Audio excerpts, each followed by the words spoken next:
आप सभी को मेरा नमस्ते है। मैं आपका स्वागत करती हूँ आपके अपने चैनल कथा सदन पर।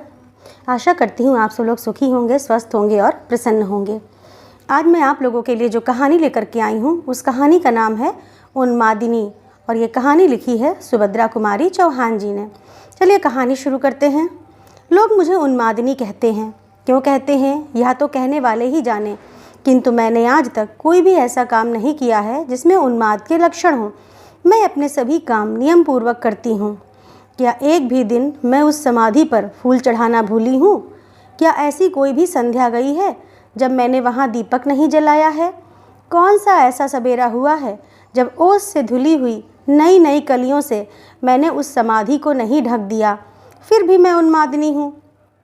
यदि अपने किसी आत्मीय के सच्चे और निस्वार्थ प्रेम को समझने और उसके मूल्य करने को ही उन्माद कहते हैं, तो ईश्वर ऐसा उन्माद सभी को दे। क्या कहा? वह मेरा कौन था? यह तो मैं भी नहीं कह सकती, पर कोई था अवश्य, और ऐसा था मेरे इतने निकट था कि आज वह समाधि में सोया है और मैं बावली की तरह उसके आसपास फेरी देती हूँ। उसकी और मेरी कहानी भिन्न भिन्न तो नहीं है, जो कुछ है यही है। सुनो। बचपन से ही मुझे कहानी सुनने का शौक़ था। मैं बहुत सी कहानियाँ सुना करती थी और मुझे उनका वह भाग बहुत ही प्रिय लगता जहाँ किसी युवक की वीरता का वर्णन होता। मैंने वीरता की परिभाषा अपनी अलग ही बना ली थी। यदि कोई युवक किसी शेर को भी मार डाले तो मुझे वह वीर न मालूम होता। मेरा हृदय सुनकर उछलने न लगता, किंतु यदि किसी युवती को बचाने के लिए वह किसी कुत्ते की टांग ही क्यों न तोड़ दे तो मुझे वह बहुत बहादुर मालूम होता। मेरा हृदय प्रसन्नता से उछलने लगता। पहले उदाहरण में स्वार्थ था, क्रूरता थी और थी नीरसता। इसके विपरीत दूसरे उदाहरण में एक तरफ थी भयत्रस्त हरिणी की तरह दो आँखें और हृदय से उठने वाली अमोघ प्रार्थना, और दूसरी ओर थी रक्षा करने की स्फूर्ति, वीर प्रमाणित होने की पवित्र आकांक्षा और विजय की लालसा। इन सबके ऊपर स्नेह का मधुर आवरण था जो इस चित्र को और भी सुंदर बना रहा था। कहानी प्रेम ने मेरे हृदय को एक काल्पनिक कहानी की नायिका बनने की आतुरता में उड़ना सिखला दिया था। जवानी आई और उसी के साथ मेरी कहानी की आशा भी। यूँ तो शीशे में अपना मुंह रोज ही देखा जाता है, परंतु आंखें कभी कभी केवल अपने को ही देखती रह जाती हैं। गहरे अंधेरे में बंद हृदय भी कदाचित अपना स्वरूप दर्पण में देखने के लिए मचलने लगता है, आँखों से लड़ जाता है और उसकी सौंदर्य समाधि को तोड़ देता है।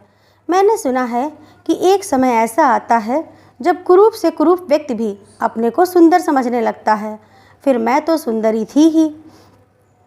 बचपन में माँ मुझे प्यार से मेरी सोना, मेरी हीरा, मेरी चांद कहा करती थी। बड़ी होने पर एक दिन कलूटे कुंदन ने मुझसे लड़ाई में कह दिया कि हम तुम्हारी सरीखा गोरा गोरा मुँह कहाँ से लावें।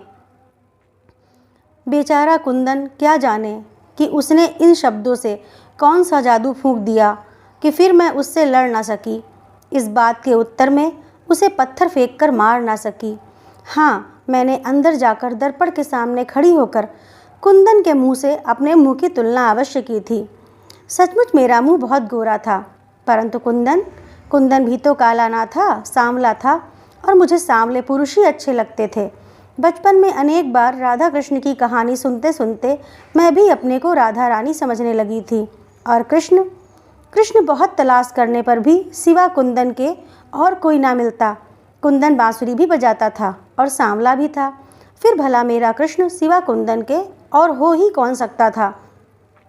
युवती होने पर मेरे विवाह की चर्चा स्वाभाविक थी। मैंने सुन रखा था कि विवाह कुछ चक्कर लगाकर होता है और एक अपरिचित व्यक्ति उन्हीं कुछ चक्करों के बाद लड़की को अपने साथ लिवा ले जाता है। किंतु मुझे तो विवाह के चक्करों से वे चक्कर अधिक रुचते थे जो कभी कभी मैं कुंदन के लिए और प्रायः कुंदन मेरे लिए लगाया करता था।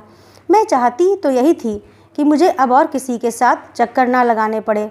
मैं तथा कुंदन दोनों ने मिलकर जितने चक्कर लगाए हैं हमारी जीवन यात्रा के लिए उतने ही पर्याप्त हैं। किंतु पिताजी तो चिट्ठी पत्री से कुछ और ही तय कर रहे थे। सुना कि कोई इंग्लैंड से लौटे हुए इंजीनियर हैं।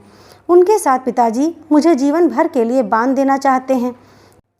सोचा मुझे कौन सी इमारत खड़ी करवानी है या कौन सा पुल तैयार करवाना है जो पिताजी ने इंजीनियर तलाश किया। मेरे जीवन के थोड़े से दिन तो कुंदन के साथ ही हंसते खेलते बीत जाते, किंतु वहाँ मेरी कौन सुनता था। परिणाम यह हुआ कि यहाँ इतने चक्कर लगाकर भी मेरे ऊपर कुंदन का कुछ अधिकार ना हो पाया, और इंजीनियर साहब ने, जिनसे ना मेरी कभी की जान थी ना पहचान, मेरे साथ केवल 7 चक्कर लगाए और मैं उनकी हो गई। इधर मेरा विवाह हो रहा था, उधर कुंदन बीए की परीक्षा दे रहा था। सुना कि कुंदन परीक्षा भवन में बेहोश हो गया।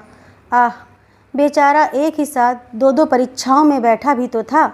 विवाह की आड़ में ना जाने कितने मित्र और रिश्तेदारों की जमघट में मेरी उत्सुक आंखें सदा कुंदन को खोजती रहती, किंतु इन 3-4 दिनों में वह मुझे एक दिन भी ना दिखा।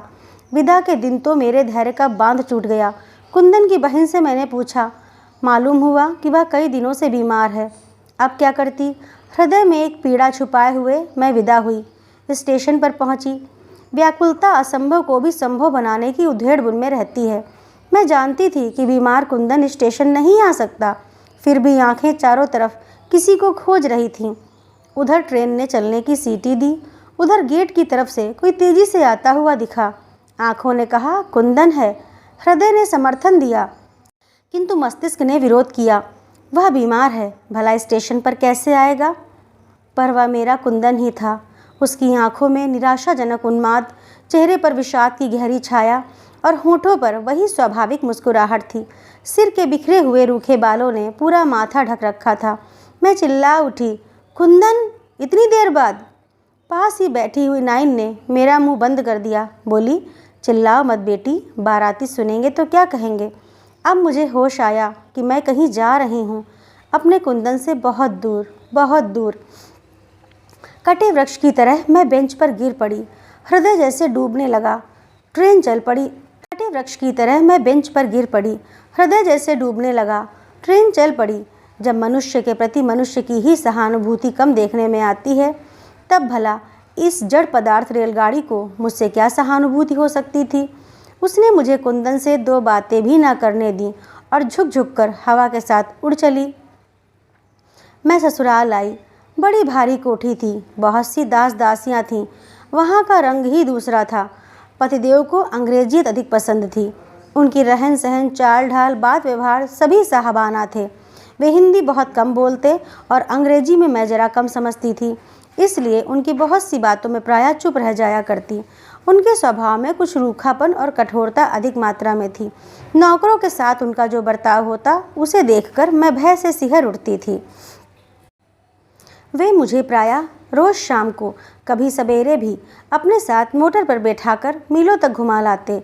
अपने साथ सिनेमा और थिएटर भी ले जाया करते, किंतु अपने इस साहब बहादुर के पार्श्व में बैठकर भी मैं कुंदन को ना भूल सकती। सिनेमा की तस्वीरों में रेशमी कुर्ता और धोती पहने हुए मुझे कुंदन की ही तस्वीर दिखाई पड़ती। पति का प्रेम मैं पा सकी थी या नहीं, यह मैं नहीं जानती, पर मैं उनसे डरती बहुत थी। भय का प्रेत रात दिन मेरे सिर पर सवार रहता था। उनकी साधारण सी भाव भंगिमा भी मुझे कपा देने के लिए पर्याप्त थी। वे मुझसे कभी नाराज ना हुए थे, फिर भी उनके समीप मैं सदा यही अनुभव करती कि मैं बंदी हूँ और यहाँ जबरदस्ती पकड़कर लाई गई हूँ। इस ऐश्वर्य की चकाचौंध और विभूतियों के साम्राज्य में भी मैं अपने बाल सखा कुंदन को ना भूल सकी। मैके की स्वच्छंद वायु में कुंदन के साथ खेलना, लड़ना, झगड़ना और उसकी बांसुरी की ध्वनि मुझे भुलाए से भी ना भूलती थी। क्षण भर का भी एकांत पाते ही बचपन की सुनहली स्मृतियाँ साकार होकर मेरी आंखों के सामने फिरने लगती। जी चाहता कि इस लोक लज्जा की जंजीर को तोड़कर मैं मैके चली जाऊं, किंतु इसी बीच छोटे भाई के पत्र से मुझे मालूम हुआ कि कुंदन घर छोड़कर न जाने कहाँ चला गया है। उसका कहीं पता नहीं है। इसीलिए मेरी कुछ यह धारणा हो गई कि अब इस जीवन के कैद खाने से निकलकर भी कदाचित मैं कुंदन को देख ना सकूंगी। मैके जाने की भी अब मुझे उत्सुकता ना थी। अब तो किसी प्रकार अपने दिन काटने थे। ना तो जीवन से ही कुछ आकर्षण था और ना किसी के प्रति किसी तरह का अनुराग ही शेष रह गया था। पर काठ की पुतली की तरह सास और पति की आज्ञाओं का पालन करती हुई नियम से खाती पीती थी, स्नान और श्रृंगार करती थी और भी जो कुछ उनकी आज्ञा होती उसका पालन करती। इसी समय एक ऐसी घटना हुई जिससे मेरी सोई हुई स्मृतियाँ फिर से जाग उठीं। मेरा उन्माद और बढ़ गया।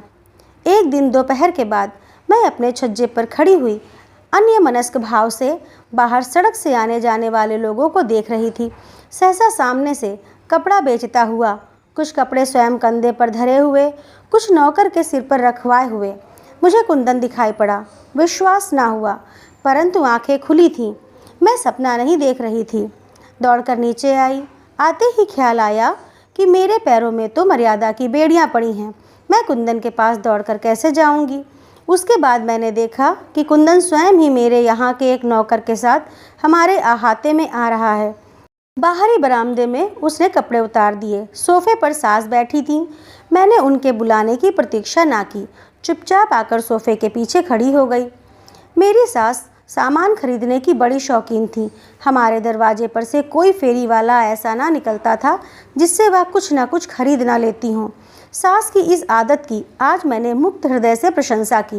यदि उन्हें सामान खरीदने का इतना शौक ना होता तो शायद मैं इस कपड़े वाले को इतने समीप से ना देख पाती। मुझे अपने पीछे देखकर वह हंसकर बोली, बहू क्या लेना है? जो कुछ लेना हो अपने मन का पसंद कर लो। बेचारी सास क्या जानती थी कि कपड़ों से अधिक मुझे कपड़े वाला पसंद है। फिर भी उनके आग्रह से मैंने 2 शांतिपुरी साड़ियाँ ले लीं। उन्होंने भी अपने लिए कुछ साड़ियाँ खरीदी। उसे दाम देकर और कई तरह की साड़ियाँ लाने के लिए कहकर सास ने उसे विदा किया। कुंदन में बड़ा परिवर्तन था। अब वह बहुत दुबला और अधिक सांवला हो गया था। चेहरे पर वह लालिमा ना थी, किंतु वही मनस्विता और तेज टपक रहा था जो पहले था। इस घटना को करीब 1 महीना बीत गया। लगातार प्रतीक्षा करते रहने के बावजूद मैं कुंदन को ना देख सकी। जेठ का महीना था। बगीचे का एक माली छुट्टी पर गया था। बूढ़ा माली एक मेहनती आदमी की तलाश में था। 4 बजे तक घर में बंद रहकर गर्मी के कारण घबराकर मैं अपनी सास के साथ बगीचे में चली गई। वहाँ बगीचे में मौलसिरी की घनी छाया में चबूतरे पर मैं सास के साथ बैठी थी।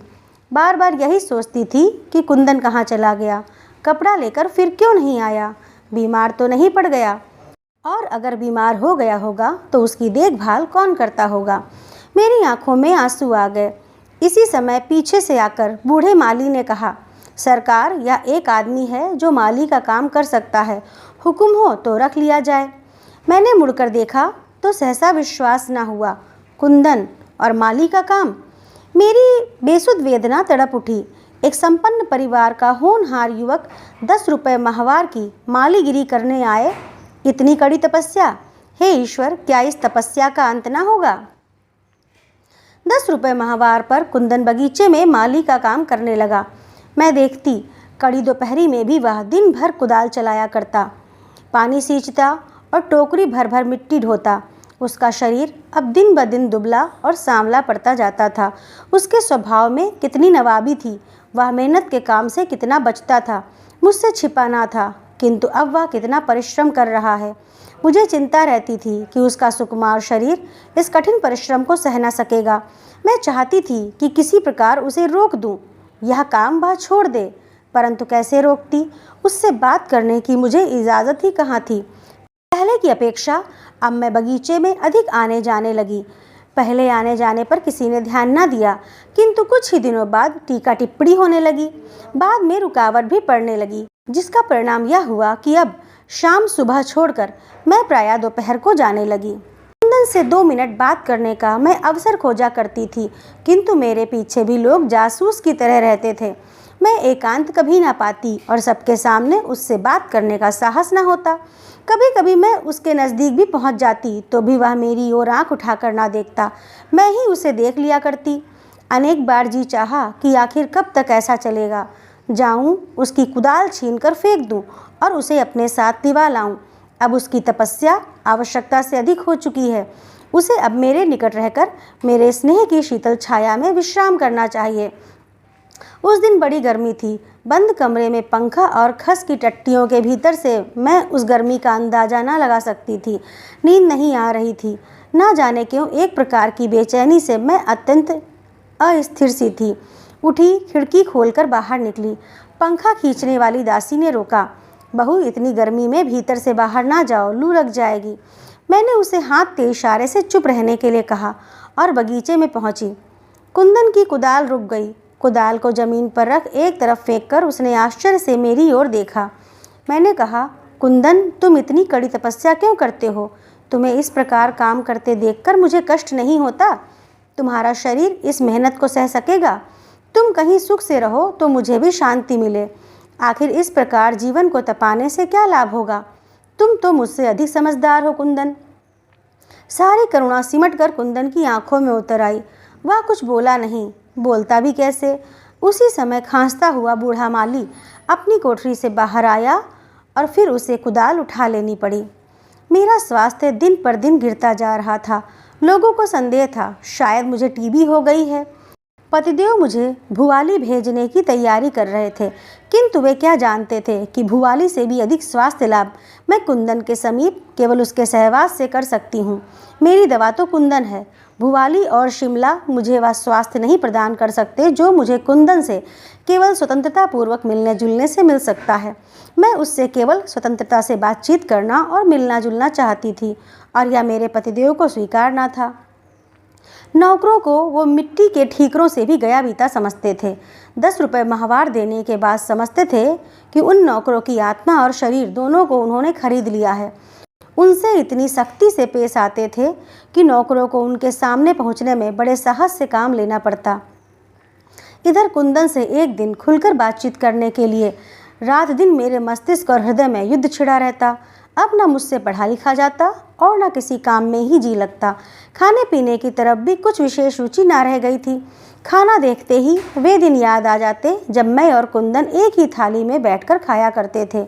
चाय सामने आते ही कुंदन की याद आ जाती। मुझसे भी अधिक चाय का भक्त तो वही था। आज वह मेरे बगीचे में माली है और मुझे इतनी भी स्वतंत्रता नहीं कि उससे एक दो बात भी कर सकूं।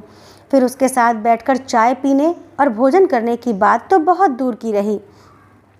मैं रात दिन इसी चिंता में घुली जाती थी, किंतु मेरी पीड़ा को कौन पहचानता। अपने इस घर में तो मुझे सभी हृदयहीन जान पड़ते थे।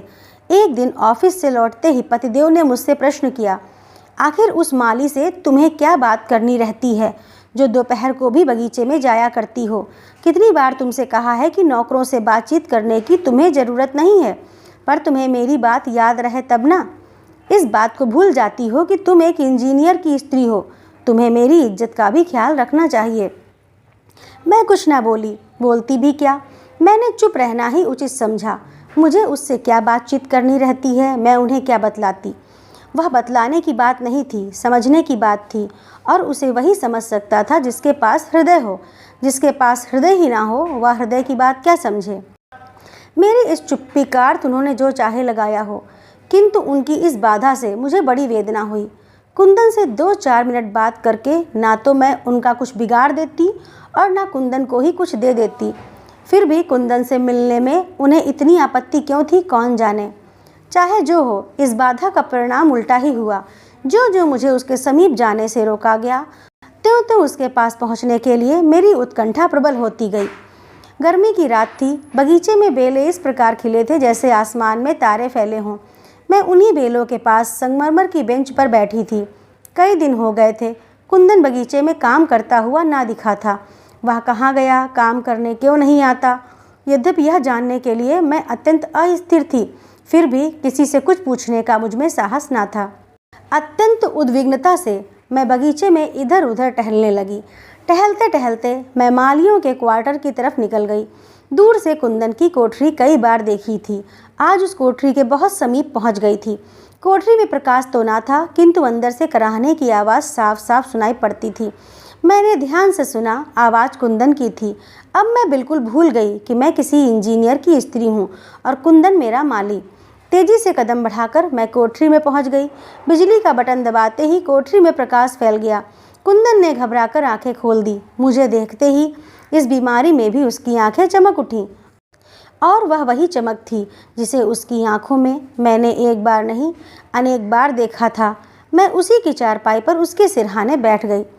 तेज बुखार से उसका शरीर जल रहा था। मालूम हुआ कि उसे कई दिनों से बुखार आ रहा है।